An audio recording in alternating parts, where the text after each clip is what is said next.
Spencer McLaughlin, Arza Marsh alongside me here in Cedar City. Southern Utah starting to open up their advantage on the glass, and they add to it with Ava Urick securing that rebound.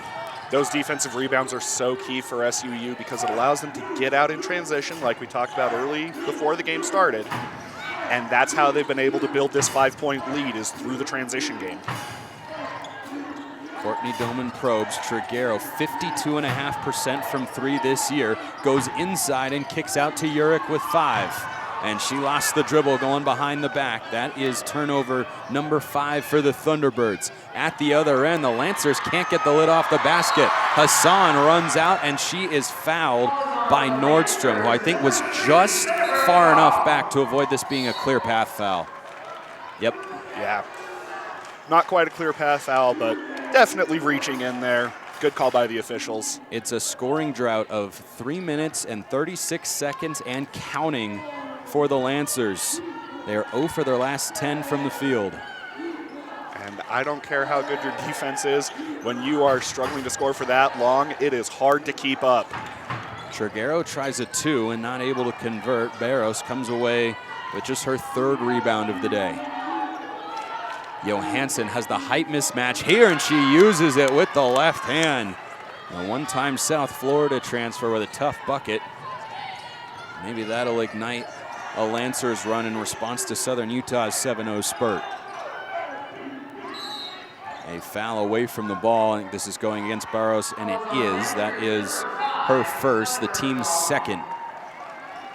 It's been a fast-moving first half. It has, and it feels like all the fouls that have all come really close together. Southern Utah has attempted just 2 free throws. The Lancers have only attempted 4, all by Grace Schmidt. Both teams have just 1 point at the charity stripe.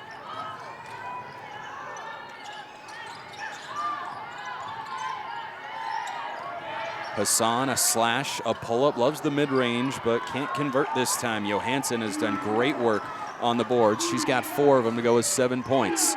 Olsen, quick to fire, looks short and is. Comes down to Barros, though, the leading rebounder in the WAC.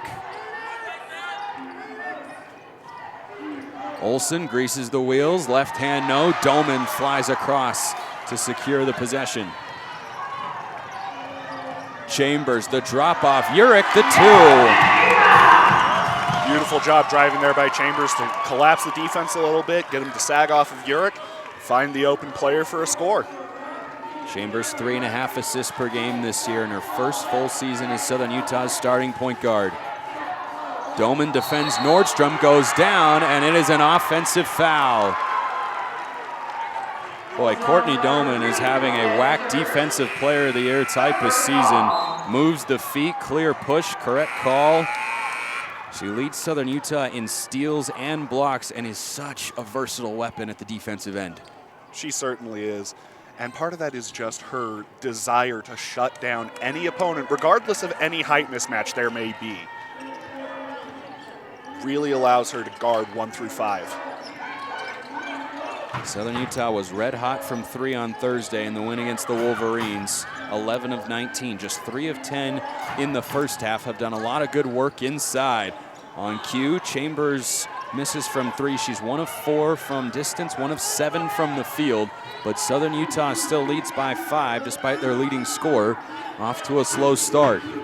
And I'm not too worried about Chambers because she can catch fire at any time. She did on Thursday, scored all 13 of her points in the second half. She comes up with the ball here. Chris crosses down to Urick, tries to find Triguero, and it finds the Lancers bench. Tough pass to try and make there to break through the double team. Didn't quite work out the way she wanted it to. Anytime you have a chance to get Triguero a good look from 3, that is a shot that Southern Utah will take, but the Lancers have scouted her so far in her minutes in the second quarter. Offensive foul away from the ball. This time it is going on Chloe Lemon. She picks up her first, the team's 4th. Big foul to pick up there makes it so that any defensive fouls from here on out, Southern Utah is going to be shooting free throws. For the quarter, that is. Something has to give. Southern Utah has won 3 straight. California Baptist has won 4 straight. Kiernan with a slash, and that is erased by Legaspi, her 11th block of the season. Beautiful job getting up, making sure not to body up the offensive player and get the block. And again an offensive foul taken by who else? Courtney Doman.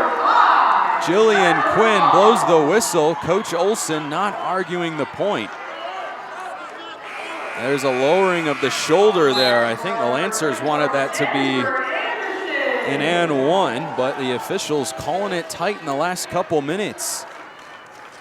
They've been calling it particularly tightly for the offense. Like, that was a bit of a borderline call, but they gave benefit of the doubt to the defensive player, which they seem to be doing pretty consistently throughout this game. I would have been okay with a no call there just because there was no extension or unnecessary contact from Barros on the drive. And you are right there. I would have been fine with that, too. She picks up her second foul and heads to the bench. Back door goes Chambers, and this is a foul on Bucher that will send Sierra Chambers to the free throw line with 46 seconds to go. So as we were talking about how few fouls have been called in this game, all of a sudden they're racking up on the Lancers side. And that has got to be frustrating for Coach Olson. You put Chambers at the line, 87%. Amongst those in the WAC with the minimum number of attempts, she is first in the conference so far at the line. Has struggled to get her shot going, 1 of 7 from the floor. Sometimes 2 free throws is all you need. Largest lead of the game for Southern Utah, 2-for-1 chance for California Baptist. Johansson, as bodies went down, gets an easy 2. And about a 4-second difference, maybe 3.5 shot in game clock. Southern Utah can all but hold for 1. We'll see how they play it. Anderson makes her move, goes up, leaves it short, gets it back, powers up for 2. Excellent work, not only getting her offensive rebound, but then finishing through contact to make sure that she took advantage of the extra possession. Persistence pays off, 34-27. Here goes Olson with 5. Crowbars at Anderson, who shaves a piece of the ball with 2, 1. Chambers chucks, almost banked it home. Would have counted had it gone in, but it's a 7-point Southern Utah lead as we go to the half.